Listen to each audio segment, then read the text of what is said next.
Greetings, fellow gorehounds, and welcome back to a Blood Splattered vlog. I'm the Horror Guru. And I'm Count Jackula. And a couple orders of business before we get to the topic at hand. Number one, if you didn't see it already, a new Blood Splattered Cinema episode on Pieces just went up this week. For those of you new to the channel, Blood Splattered Cinema is what this channel was originally built on. It is a riff review series in which I both make fun of as well as review a movie while also going into the behind-the-scenes information about the movie. So if you're a big fan of the slasher movie Pieces, or if you just like slashers or riffing and humor and shit, then go check out that video and leave a comment and let me know what you think about it. And with that said, I am bald now. I have decided to finally give in to the fact that my hair is thinning and just go straight up with the bald look. And you know what? I kind of like it. So yeah, well, it will ironically make you look younger. Exactly. You know? It turns out, not having your hair like visibly thinning on your head makes you look younger by default, and that's even if you don't have hair. So there you go. And with that said, we are going to talk about episodes 3 and 4 of the Chucky series on Sci-Fi and USA. I want to apologize because back when we did the first vlog, I was under the impression after they uploaded the second episode that all the episodes were going to be uploaded to YouTube. But when I tried to watch the third and fourth episode, I could not find them on YouTube. So I guess there was only a special thing for the first two episodes. Just the first two, and now you're on your own. You know, so when it gets to the part of how do you watch the Chucky series, well, you're just going to have to watch it when it airs or find your own way. I'll leave that to you. Yeah. And the other thing I want to say is that we're going to be very brief in the non-spoiler section because if you're watching these vlogs, I'm assuming at this point you're watching the series along with it. If you're not, then you might want to go watch the first vlog to get an idea if you want to watch the rest of it. Or if you don't care about spoilers, then feel free to stick around after the spoiler section. Yeah. Because it's going to be hard to talk about an ongoing series without, like, spoiling the previous episodes right off the bat. Yeah. Like, you know. But what we got here is our boy, our main protagonist, Jake, is, falling under Chucky's spell, so to speak. These two episodes basically deal with Chucky manipulating Jake into trying to kill his bully, whose name now completely escapes me right now. I think it's Lexi. It's something like that, yeah. But he's like basically trying to manipulate him into killing him. Her, yes. Killing her. And it also goes deep into the Chucky backstory lore. Which is really fucking cool. I can't wait to talk about that in the spoiler section because that's really awesome. And also,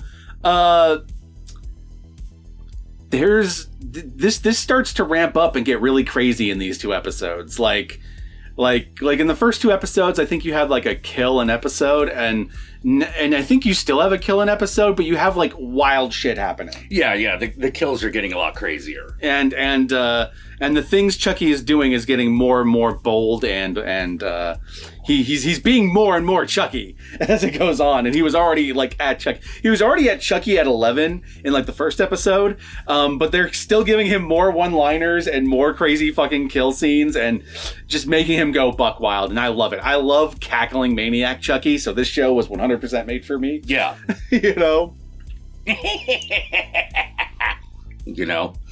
is getting more and more to his classic laugh. And you also get like many great one-liners from him. Like he'll give a one-liner and then follow it up with another one-liner and like construct an entire paragraph of one-liners on this show. Yeah. There's quite a few of them.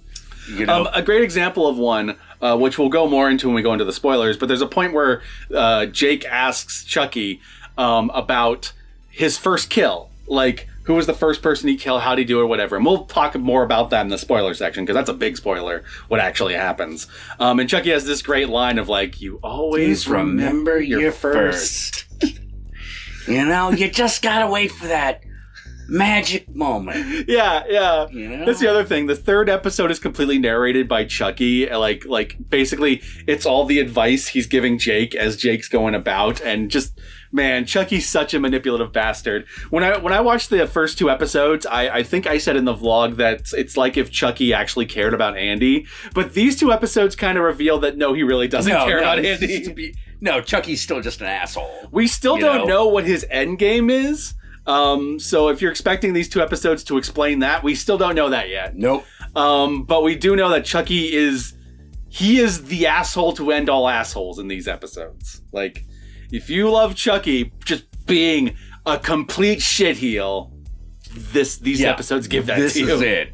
Like, yeah, it is interesting because you do feel it's hard to tell whether Chucky is building to something or not, but it feels like it.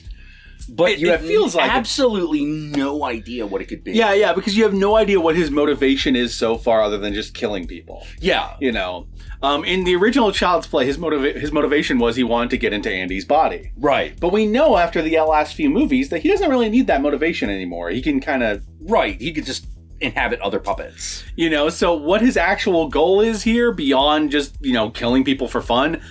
No clue yet, but I can't wait to find out because I've been told that the next few episodes after this are going to go even more wild. Some old faces are going to show up in the next few episodes. So yes. I'm looking forward to that. Looking forward to this. Looking forward to that. Absolutely. There's a lot of really cool Easter eggs throughout this. There's a reference to Tiffany. Yep. There's a reference to the girl Chucky inhabits at the end of Curse of Chucky. There's also a reference to one of his first accomplices, or one of the first accomplices that we meet in the series in the first Child's Play. Yeah. The guy who like ditches him in the beginning of the movie. Yep. Eddie Capello. There's a little reference to that we'll talk more about in the spoiler section. So like this has everything. It's got cackling maniac Chucky. It's got him being a manipulative shitheel bastard and being a lovable one. Holy shit. You just can't help but grin every time he opens his mouth.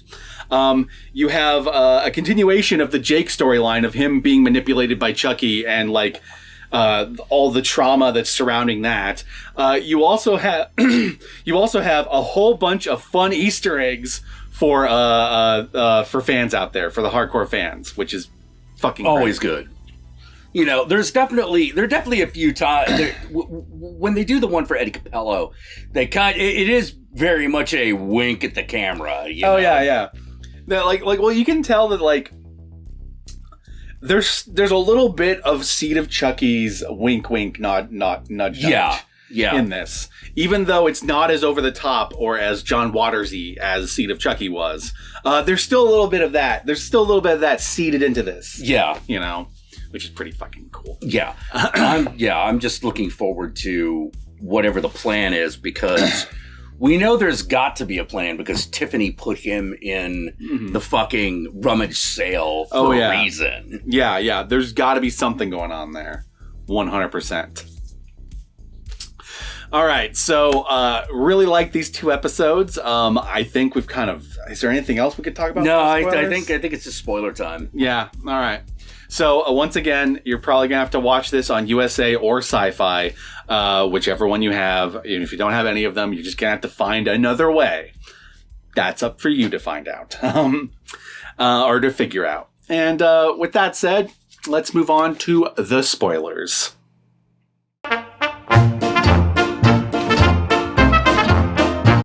Okay, so,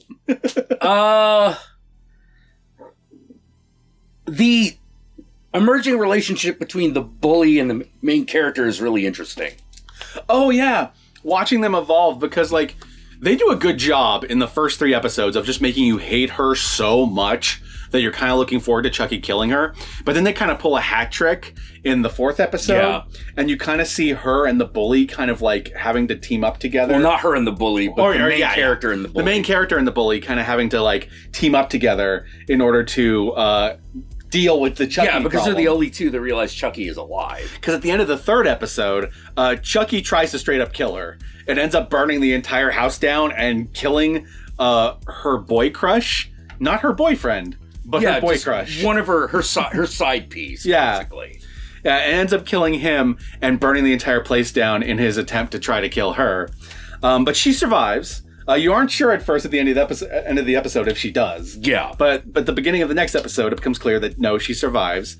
And we get to watch even though she's still a bitch, you kind of watch her start to grow a little bit as she has to start, like, working with Jake to deal with this insane concept of this killer doll that wants to kill everyone. Yeah, and we really don't know what direction she's going to go at this point. Yeah, no clue. And they have this really great scene where Chucky's like, it's the Darth Vader moment of like reach your hand out to me, like from the Empire Strikes Back. It's like that moment, but like basically she's like dangling over the edge and like Jake's trying to pull her up and Chucky's down below, like, let her drop. Yeah, it'll be so easy. Great. Be so easy. And you get to, and the thing is, honestly, I wasn't sure how I was going to feel about them giving a little bit more of a face turn to the bully character. But having it framed in this way of Jake's growth, where Jake's trying not to become a monster himself, right? It kind of works for me. Yeah, it does in a way that I didn't expect it to. Yeah, like it. It becomes less about whether or not she dies and more about whether or not Jake kills her. Yeah, exactly. Like that makes it interesting because and she makes it really hard. Oh, extremely. Because, like, even up to the point where she's dangling over the edge, like, after she's dangling over the edge, not so much. Right. But even right up to the point where she just fell, she was being a bitch. Oh, yeah. Oh, yeah. She's a total twat. So she makes it so hard to want Jake to not kill her. Yeah, You do still kind of want to see her die. But you care about Jake so much, and you see all the turmoil in him that you also know that it would kill him to do it. You know? He's not Chucky. You know? He's not like a complete sociopath and doesn't give a shit, He actually does care, and like the scene we see in like the previous episode when Chucky's trying to kill the bully himself, when Jake goes to apologize to his parents' graves. Even his dad, whose dad was a complete asshole and kind of deserved his fate. Yeah. He's like trying to apologize to them because he's letting Chucky go and kill that girl. And you could tell that this is not a life that he was made for. He is not built for this. Yeah. He's not built for serial killer as much as Chucky may want him to be. And I honestly am still curious what his end goal with that is. Is this like an extension of the Glenn and Glenda thing where it's like he really wanted a son to be a murderer with him? Yeah, like was that the idea? Like and some of the flashbacks maybe intimate that a little bit too, because we have the origin of Charles Lee Ray, where we watch as a serial killer attacks his home, and then Charles, while he and his mom are hiding, kills his own mom. Yeah. In order to impress the serial killer. Yeah.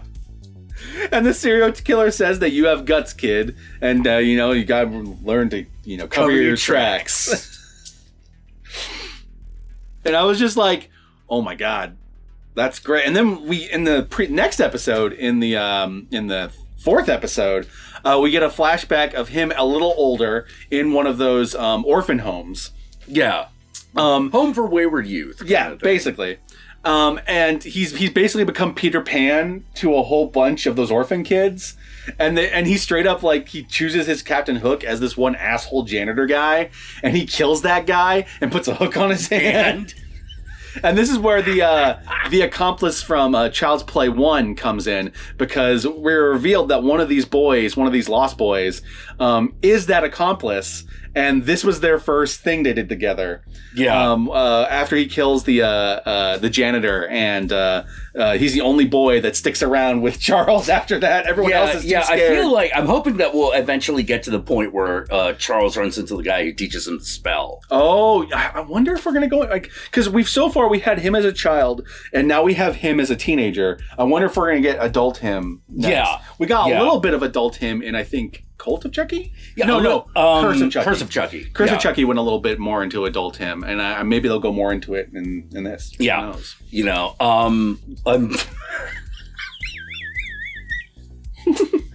I'm looking forward to see what shenanigans fucking Jennifer Tilly and what's her name? Fiona Dourif? Fiona Dourif, like, get up to. Because right now, if for those of you who've been paying attention, right now Fiona Dourif is playing Chucky in a girl's body. Yep. So we have the daughter of the original voice actor for Chucky playing Chucky in a girl's body, and Brad Dourif himself reprising the role of Chucky. And also, like, there's a great little nod to both of them in this it's the third or fourth episode, one of the two episodes. There's a nod to both of them when the true crime kid is like looking up Charles Lee Ray, and like there's like these articles that he pops up, like known accomplices. Yeah. Known accomplices. One of them is Tiffany, and the other one is the character that Fiona Dourif played in Cult of Chucky. And her being in the psych ward because a doll killed my family. Yeah. You know, because he's looking up. Now, was she supposed to be the same character from Curse of Chucky? Yeah. Okay. It's the same character, yeah. Okay. Wasn't entirely sure. No, 100%. It's been a few years since I've seen the movie. Yeah. 100%. So yeah, there's a nod to both of them. It's really fucking cool. Man, this scene, Chucky gets more and more brutal as this goes on, because like there's a scene where he literally just murders a kid. Fucking starts stabbing him over and fucking over again. This ain't one of those old school slasher one and done, slice his neck and they're dead. No, he just keeps fucking stabbing the guy while he's down with a busted leg because he stabbed his leg. And I'm just like, man, this was on TV. Yeah. God damn. Yeah, like, there is, if you see, like, there is a censored version. Like, for some reason, swearing's still not okay. Yeah. Certain swear words are not okay on the Sci-Fi Channel, apparently. Or USA. Yeah, which don't look at me, I have no fucking clue. Yeah. You know? FCC guidelines. Yeah, whatever they're working with. Yep. You know? It's bullshit. Yep. Complete bull pocky. But yeah, and the scene when he attacks the bully and like the entire place burns down, and we get to see the flashback to when he was a kid and killed his mom. Yeah. And like the burning of the building and stuff. Oh God. Like, this show not only is awesome and a great it's full of fan service and is also a great story in and of itself. It's also just fucking beautiful at times. Yeah, like Chucky standing there in the flames. Looks really cool. Yeah, is like a really gorgeous shot. Yeah, and then there's the way the fourth episode ends, which is just Chucky giving the kids the middle finger. Oh my God! Okay, one thing they do in this is at the end of the third episode, Chucky's in the burning building, obviously that he burns down, the house of the bully. And in the third episode, or in the fourth episode, when he shows up again, he's half melted. Yeah, we've gone back to mutilating the doll. And I always loved when the previous movies had like doll mutilations. That's why I also really liked the Bride of Chucky and Seed of Chucky look, where he had like the stitched together kind of thing going on. In this, you get this really awesome like fucking half melted Chucky. And oh my God, I love it. It's like it looks like an 80s gore effect, even though it's though it's a melted doll. Yeah, it's really cool. It looks like something out of like a Cronenberg or John Carpenter's The Thing or something in that nature, or like the Invaders from Mars, the 80s version. I can't imagine how many versions of that Chucky puppet they must have made. Oh God, like for this show alone, much less the rest of the movies, right? Yeah. You know? Yeah, like just for this show, because like there's really obviously there's a sitting Chucky, there's a walking Chucky, and there's also, and that's not even including like when you got like a little person in an outfit. Like there are times when it's straight up, it's just a puppeted doll. Yeah, there's the straight up doll Chucky, which is just a doll, and then you have the one that can move its mouth. Yeah, and, and you have all these different ones, and then that's not even getting into like the melted Chucky and the various versions of the melted Chucky puppet. Like, and I'm looking at this thing. It's like there got to be at least they have to be using at least a dozen of these so far. I wouldn't be surprised, because they all do different shit. And on top of that, you also have the parts where Chucky's played by a little person. Yeah. That also happens a couple times in these episodes, too. Yeah. There's a point when she was dangling and Chucky was standing there, where when it was stabbing up, you could tell it was you could tell it was a little person in costume. So the puppeteering is really impressive. Oh God, like that was one thing I was really worried about with a Chucky TV series, was whether or not they were going to have the practical effects that the movies had on the level the movies had them. Yeah, because like in Cult of Chucky, there was a slight dip in quality, and we couldn't tell whether that was the puppeteers or whether it was just probably budgetary is what we were figuring, because after it's I think Seed of Chucky was probably the height of the puppeteering. Oh man, and you also got like the fourth wall breaking of that one, where you actually got to see like the Chucky puppet and the animatronics that go into it. Yeah, yeah. Oh, so that's what it looks like. yeah. But in Curse it was a lot simpler, so they didn't need it didn't need to be super sophisticated. Yeah. And in Cult, they had a lot of different puppets at the same time in the same shot. Yeah, they did. So, like, that's probably why it felt like it dipped in quality just slightly, because rather than... Because normally, obviously what they normally do is they have like 6 or so puppets, all of which specialize in a different thing. Yeah. That Chucky does. This is the puppet that grabs things. This is the puppet that talks. This exactly. is the puppet that says, "Hi, I'm Chucky." Yeah, whereas in Curse of Chucky, it was clear that they had like a bunch of Chucky puppets that were just kind of okay at doing whatever they needed. Yeah. Not to mention, like, you could tell, like, because there's the Chucky puppet that has the normal good guy face. Yeah. And then there's the Chucky puppet that has the Chucky face, And you can tell it's 2 different kind of animatronic faces, Yeah. Yeah, they're doing a great job, though. I sincerely apologize for all, like, my verbal flubs. I'm having acid reflux issues. It is making it hard to talk, so it is what it is. Yeah, you should. No, I continue to tell people that they should watch the show. Absolutely. It's really good. Chucky is a great show. I can't believe we have a fucking Child's Play series right now, and it is not only an awesome series, it is a series where I am looking forward to every fucking episode. Yeah, it's really good. Like, it could have so easily have just been ass. Absolutely. But it's not. It's really super good. It's magnificent. It's definitely... It's hard to pick... Okay, it's not that hard. There's definitely some, like, Chucky movies that aren't as good as others. The third one's kind of a dip. Yeah, third one's a bit of a dip. I know a lot of people say Seed, but I love Seed. No, I love Seed. I would argue Seed is great. I will argue to anyone who hates Seed, because you can kiss my ass. It's the one where they just went balls out. Yes. It's what I love. It's a John Waters movie. I love John Waters movies. Yeah. It's basically sort of like, what if we did Serial Mom, but it was Chucky? Exactly. We'll put John Waters in the movie. It's hilarious. It's funny as hell. It's got Red Man, which is great. Oh, jeez, yeah. And it's a movie that knows what it is. Like, a lot of people treat it like it's one of those so bad it's good movies. No, it's not. No. It is self-aware. Poor taste. Yeah, it's very self-aware. It's extreme poor taste on purpose. Yes, absolutely. Like a John Waters flick. Kind of was the idea. But Child's Play 3 is kind of like the low point, I think, for the whole franchise. Yeah, that was the one that was at the military school. Yep. Yeah, that was... Even Don Mancini talks about how, like, he rushed that script out because they wanted it out the next year after Child's Play 2. Yeah, because, like, you get about 45 minutes into that movie and you're going, wait, why is anything happening? Yeah. Even said, though, it's still a watchable movie, and it's got some great moments, especially in, like, the last half.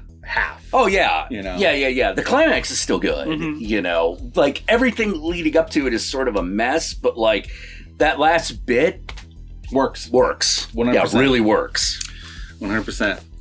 So, check out the Chucky series. I love it. And with that said, where can they find you, Count Jackula? Oh, you can find me on twitch.tv/count_Jackula, where I stream 3 times a week, Thursdays and Sundays at 6 p.m. Pacific Standard Time, and again on Tuesdays at 1 p.m. Pacific Standard Time, where we run a live play session of the game that I am making called Babylon Rising, which is about monsters in the modern day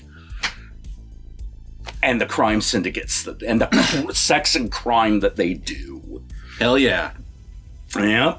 And you should watch. I hope to see you there. There will eventually be a Kickstarter for this dang thing. Don't worry about it. Stay tuned for that. Yeah, stay tuned for that. And you can also find me on Twitter, Counting Jack. Mm-hmm. You can also find me on Instagram. I don't know why it's coming so slow today, at Satanic Jackula. And if you want to follow the company, me and the company that's making the game, that would be Babylon Game. And what about you? Y'all know me. I'm the Horror Guru. You can find me at the Horror Guru on Twitch, on Twitter, on Instagram, and Facebook. Just look up the Horror Guru or Blood Splattered Cinema, and I'll be there. Be sure to like, comment, and subscribe, and don't forget to ring that notification bell so that you're notified of my videos immediately upon their upload. And if you would like to help out either of us more directly, then be sure to check out our Patreon pages. And remember, if you decide to go the Patreon route, then even $1 a month can go a long way. And what hashtag should they use? Hashtag, you never forget your first. All right. Hashtag, you never forget your first. If you made it this far into the vlog, then I want you to comment below, and be sure to comment below. Hashtag, you never forget your first. That way I know, and Jack knows, and the world knows that you watched this vlog all the way through. And with that said, my fellow Gorehounds, we're going to try to pump out a couple more vlogs, even though my throat is not cooperating right now. So if I'm doing the same thing in the next few vlogs, you know why. Peace out, and I'll catch y'all later.